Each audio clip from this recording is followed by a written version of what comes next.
पांडवों के वध के लिए दुर्योधन, दुशासन, शकुनी और कर्ण की सलाह। विषम पहन जी कहते जन्मेजय विदुर आ गए और राजा धृतराष्ट्र ने उन्हें सांत्वना देकर लिया। यह सुन दुष्ट बुद्धि वाला धृतराष्ट्र कुमार राजा दुर्योधन संतप्त हो उठा। उसने शकुनी और दुशासन को बुलाकर अज्ञान जनित मोह में मग्न हो इस प्रकार कहा। बुद्धिमान पिताजी का ये मंत्री विदुर फिर लौट आया। विदुर विद्वान होने के साथ ही पांडवों का सुहृद और उन्हीं के इस साधन में संलग्न रहने वाला है। यह पिताजी के विचार को पुनः पांडवों के लौटा लाने की ओर जब तक नहीं खींचता तभी तक मेरे इस साधन के विषय में तुम लोग कोई उत्तम सलाह दो। यदि मैं किसी प्रकार पांडवों को यहाँ आया देख लूंगा तो जल का भी परित्याग करके स्वेच्छा से अपने शरीर को सुखा लूंगा। मैं जहर खा लूंगा, फांसी लगा लूंगा, अपने आप को ही शस्त्र से मार दूंगा अथवा जलती आग में प्रवेश कर जाऊंगा, परंतु पांडवों को फिर बढ़ते या फलते फूलते नहीं देख सकूंगा। शकुनी बोली, राज तुम भी क्या नादान बच्चों के से विचार करते हो। पांडव प्रतिज्ञा करके वन में गए हैं, वे उस प्रतिज्ञा को तोड़कर लौट आए, ऐसा कभी नहीं होगा।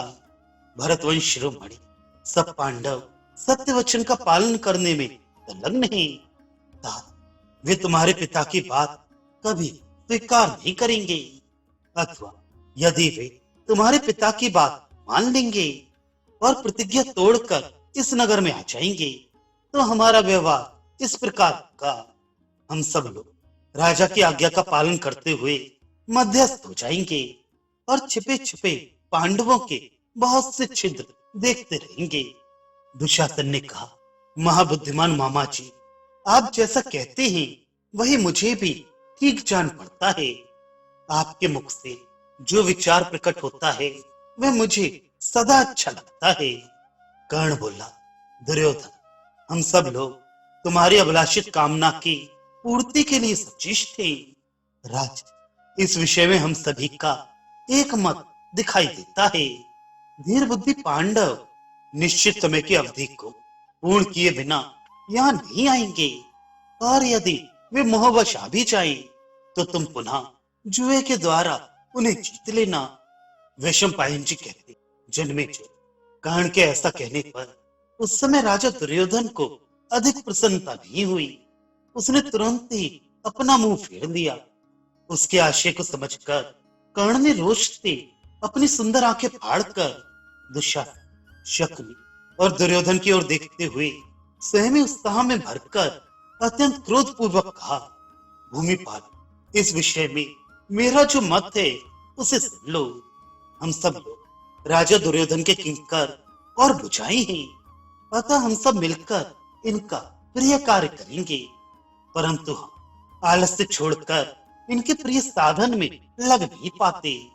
मेरी राय यह है कि हम कवच पहनकर अपने अपने रथ पर आरूढ़ हो अस्त्र शस्त्र लेकर वनवासी पांडवों को मारने के लिए एक साथ उन पर धावा करें। जब वे सभी मरकर शांत हो जाएं और अज्ञात गति को अर्थात परलोक को पहुंच जाएं, धृतराष्ट्र के पुत्र तथा हम सब लोग सारे झगड़ों से दूर हो जाएंगे।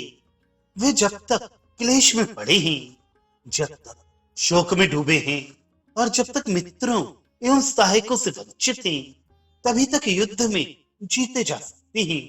मेरा तो यही मत है। कर्ण की यह बात सुनकर सबने बार बार उसकी सराहना की। कर्ण की बात के उत्तर में सबके मुख से यही निकला, बहुत अच्छा, बहुत अच्छा। इस प्रकार आपस में बातचीत करके रोष और जोश में भरे हुए वे सब पृथक पृथक रथों पर बैठकर पांडवों के वध का निश्चय करके एक साथ नगर से बाहर निकले।